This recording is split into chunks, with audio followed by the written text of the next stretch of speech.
Hola amigos, bienvenidos a Alégrate y sé feliz, soy Jimena Tejeda Legorreta y como cada jueves nos encontramos en el Centro Médico Pensiones, Sociedad Médica García Gineres. El hospital cuenta con área de quirófano, banco de sangre, área de farmacias, servicio de urgencias, además de contar con más de 50 médicos especialistas. Y el día de hoy nos encontramos en el consultorio del doctor Julio Garrido Palma, especialista en gastroenterología. ¿Cómo está, doctor? Hola Jimena, muy buenos días, ¿qué tal? ¿Cómo te va? Pues muy bien, aquí en su consultorio. ¿Y de qué nos va a hablar hoy, doctor? Hoy podemos hablar de las enfermedades del colon y cómo se diagnostican, junto con el reflujo gastroesofágico. Yo creo que son los motivos de consulta más frecuentes que nosotros vemos en la gastroenterología. ¿Cuáles son los síntomas de estas enfermedades? Generalmente las dividimos en enfermedades funcionales, como es el colon irritable, o enfermedades orgánicas, como es el cáncer, los divertículos, los pólipos y otras patologías, las colitis, por ejemplo, las colitis inflamatorias de origen inmunológico, ¿no? Entonces, es importante que el paciente acuda en forma preventiva al médico gastroenterólogo para que pueda contar con un diagnóstico certero, en lugar de estar pensando que es nada más un colon irritable. Porque, por ejemplo, los cánceres de colon es una patología que cada vez vemos más frecuente en México, y hay estudios donde los cánceres de colon en personas jóvenes estamos hablando de 30, 40 años, son más frecuentes. De hecho, por ejemplo, esta semana hubo 2 casos de cáncer de colon en personas de alrededor de los 35 años. Muy jóvenes. Entonces, es importante no dejar pasar los síntomas.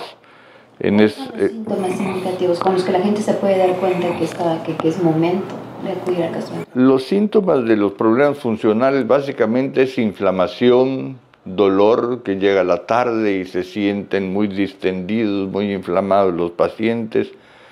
Hay alteraciones en las evacuaciones, alternancia entre, por ejemplo, heces normales con heces diarreicas, que esos son, digamos, los síntomas funcionales. Cuando un paciente presenta sangrado del tubo digestivo bajo, como sangre fresca, pérdida de peso, pérdida del apetito, son síntomas que nosotros llamamos de alarma. Y esos síntomas de alarma merecen ser evaluados. Pero, por ejemplo, los cánceres a veces no dan muchos síntomas.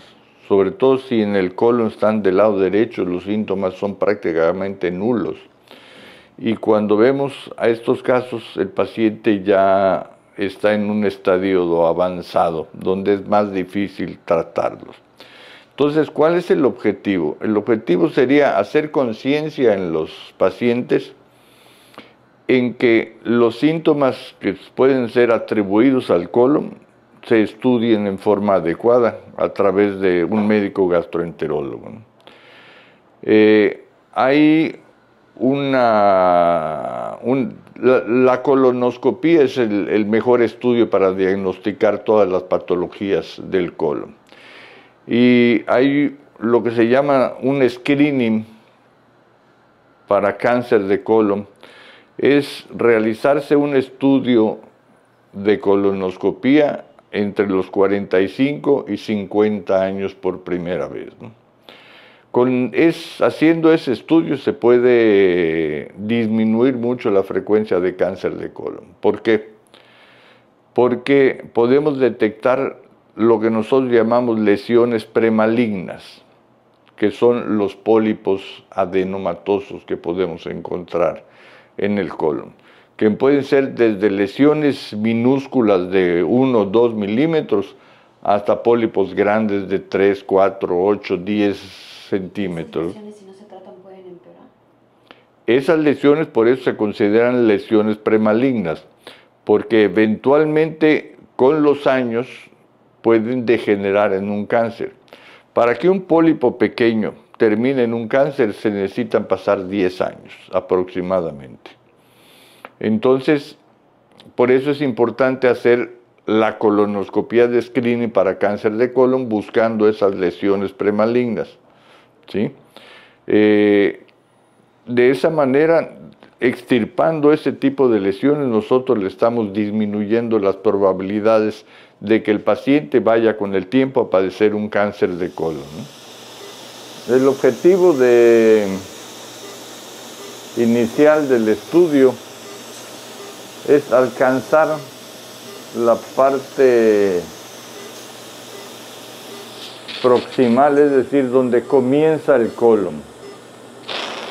Y una vez que se alcanza el principio del colon, entonces se extrae el endoscopio revisando lentamente todo lo que es el colon.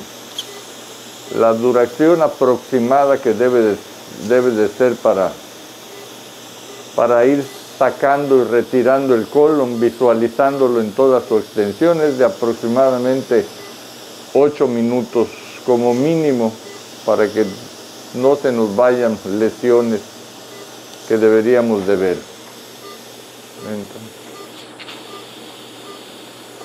Por ejemplo, doctor, del procedimiento que estamos viendo en pantalla, ¿qué nos puede comentar? Se trata de un paciente que hace 2 años le hicimos una colonoscopia y le detectamos una zona estrecha con un tumor en la parte final del colon.